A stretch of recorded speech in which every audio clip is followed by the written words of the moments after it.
नमस्कार। मौसम चलावास में आपका स्वागत है। बात करते हैं राजस्थान के मौसम के बारे में। यहाँ पर आपको जानकारी देंगे कि किस प्रकार रहेगा मौसम अगले 24 घंटों के दौरान। उत्तर पश्चिमी राजस्थान के आसपास एक चक्रवाती परिसंचरण तंत्र बना हुआ है कमजोर रूप में, और एक WD उत्तरी राज्यों के करीब से होते हुए अब आगे निकल रहा है। उसी के प्रभाव से पाकिस्तान के क्षेत्रों में, कुछ पंजाब, हरियाणा, हिमाचल, उत्तराखंड में कुछ वर्षा की गतिविधियां होगी इस WD के कारण। कुछ उत्तरी राजस्थान में कहीं कहीं बादल बनने के साथ छुटपुट स्थानों पर नाम मात्र कह सकते हैं कहीं खंड वर्षा, तेज अंधड़ वाली स्थिति बहुत सीमित दायरे में उभर सकती है, जिसकी संभावनाएं फिलहाल कम है, क्योंकि यहाँ पर उत्तर पश्चिम से हवाओं का ठहराव बना हुआ है जेट के कारण। जबकि जेट का झुकाव पाकिस्तान और राजस्थान के उत्तरी भागों के करीब कुछ दक्षिणायन है, और वहीं पर एक प्रेरित चक्रवाती हवा का क्षेत्र बना हुआ है। आने वाले 3-4 दिनों के बाद से उच्च दबाव की गतिविधियों का बड़ा प्रभाव उत्तर पश्चिम भारत पर दिखाई देगा, जैसा कि इस समय अरब सागर के उत्तर पश्चिमी इलाकों के करीब आप देख सकते हैं हवाओं का, ये जेट के प्रभाव की हवाएं हैं।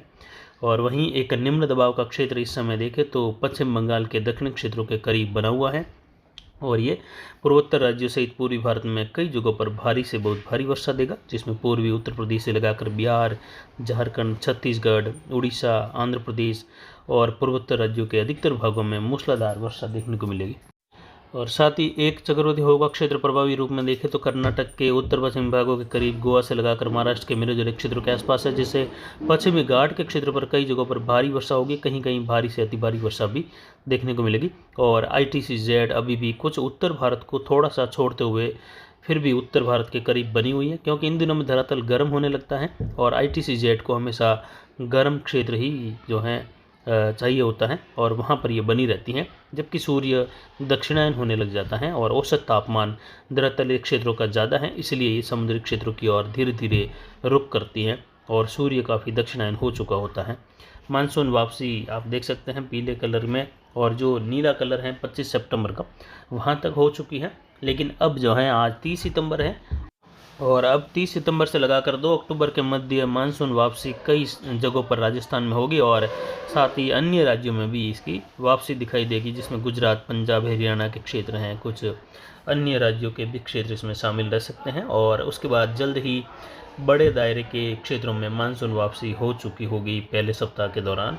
अधिकतम तापमान 38.6 डिग्री सेल्सियस रहा, न्यूनतम तापमान कम होते हुए 20.10 डिग्री सेल्सियस, अधिकतम आर्द्रता 97% और न्यूनतम आर्द्रता काफ़ी घट रही है, और ये 34.72% दर्ज किया जा रहा है न्यूनतम आर्द्रता का स्तर, और ये काफ़ी कम है, और मानसून वापसी के लिए अनुकूल स्थिति लगातार बनती जा रही है।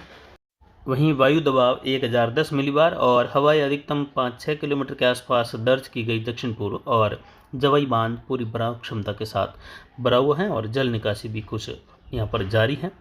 वहीं उत्तरी राजस्थान में कुछ खंड वर्षा छुटपुट स्थानों पर इस WD से संभव हो सकती है, लेकिन फिर भी इस पर एक क्वेश्चन मार्क है कि ये संभावनाएं कम होने के कारण बहुत नाम मात्र संभावनाएं छुटपुट स्थानों पर, या कहे ज़्यादातर उत्तरी राजस्थान शुष्क ही बना रहेगा। कुछ बाड़मेर, जालोर, जोधपुर और पाली के उत्तर पश्चिमी इलाके हैं, कुछ नागौर में बादल बनने की संभावना है, जिससे इक्का दुक्का स्थानों पर छुटपुट मेघ गर्जन संभव हो सकता है, जो पीले कलर के दायरे वाले क्षेत्र हैं। बाकी संपूर्ण राजस्थान में मौसम शुष्क बना रहेगा, और अब संपूर्ण राजस्थान में मौसम मानसून वापसी के लिए लगातार अनुकूल होता हुआ जा रहा है। और 2 दिनों के बाद में देखें तो लगभग राजस्थान के आधे से ज़्यादा भागों से मानसून वापसी का समय लगभग हो चुका होगा, और मानसून वापसी भी यहाँ पर हो चुकी होगी। इसकी घोषणाएं जल्द हो जाएगी। वहीं अगले 4 या 5 दिनों की बात करें तो पहले सप्ताह के दिनों में अक्टूबर के संपूर्ण राजस्थान से मानसून वापसी लगभग हो चुकी होगी, यानी मानसून वापसी का समय आ गया है। लेकिन फिर भी असामान्य देरी रही। 17 सितंबर से मानसून वापसी की शुरुआत होती है, लेकिन फिर भी अभी भी ये मानसून वापसी की जो शुरुआत हुई थी उसके बाद भी खंड वर्षा की गतिविधियाँ उन क्षेत्रों में हुई, और तब से लगाकर अब तक जो है मानसून आगे जो है नहीं बढ़ा है विड्रॉल में या वापसी में। अब उसके जो है और आगे लौटने की या कहे इसकी घोषणाएं होने की संभावना है। आने वाले दिनों में मौसम शुष्क ही बना रहेगा। छुटपुट स्थानों पर कभी कभी स्थानीय प्रणाली की वजह से बढ़ते हुए तापमान के कारण कहीं कहीं मेघ गर्जन वाले बादल बनने और कुछ गांवों में खंड वर्षा जैसी संभावनाएं मध्य पश्चिमी राजस्थान के आसपास, कुछ उत्तरी राजस्थान के आसपास बन सकती हैं। बाकी संपूर्ण राजस्थान में मौसम शुष्क बना रहेगा।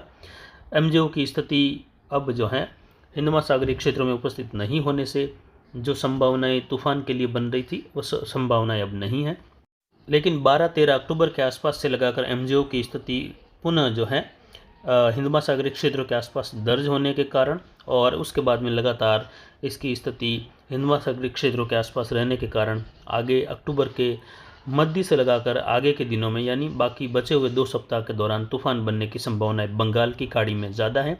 और पिछले वीडियो में भी जब तूफान बनने की संभावनाएं उभर रही थी एमजेओ की स्थिति के साथ, तो उसके लिए भी बताया था कि बंगाल की खाड़ी में तूफान बनने की संभावना पहले बहुत ज़्यादा है और उसके बाद अरब सागर में है। यानी अरब सागर के मुकाबले बंगाल की खाड़ी में तूफान बनने की संभावनाएं पिछली बार भी ज़्यादा थी जब एमजेओ की उपस्थिति थी, लेकिन अब दोबारा उपस्थिति में भी बंगाल की खाड़ी में ही तूफान बनने की संभावना ज़्यादा रहेगी। और अगर बंगाल की खाड़ी में पहले तूफान बनता है तो उसका नाम तूफान तेज़ होगा और उम्मीद है ये तूफान लगभग दूसरे सप्ताह के अंतिम दिनों से लगाकर तीसरे सप्ताह के शुरुआती दिनों के आसपास बन सकता है, जिसकी संभावनाएं 50% है। लेकिन 99% सटीकता के साथ देखें तो तीसरे सप्ताह में इसकी स्थिति एमजेओ को देखते हुए उभर सकती है। यानी एमजेओ की स्थिति अगर अक्टूबर तीसरे सप्ताह में हिंद महासागरीय क्षेत्रों में उपस्थित रही तो 99% संभावना है कि उस दौरान तूफान तीसरे सप्ताह में अक्टूबर में उभर सकता है 14-15 तारीख से लगाकर आगे 20 तारीख के मध्य। जबकि अरब सागर में तूफान उभरने की संभावनाएं 20 अक्टूबर से लगाकर नवंबर के अंतिम दिनों के बीच में रहेगी, जिसमें अरब सागर में भी 2 तूफान तक बन सकते हैं। लेकिन तूफान जब बनेगा तब यहाँ पर धरातलीय स्थितियाँ क्या रहेगी उसके आधार पर जानकारी देंगे कि तूफान का ट्रैक क्या रह सकता है। लेकिन संभावना अभी भी देखिए तो ज़्यादा यही है कि अगर तूफान बनता भी है तो उसका ट्रैक उत्तर पूर्व में संभव है।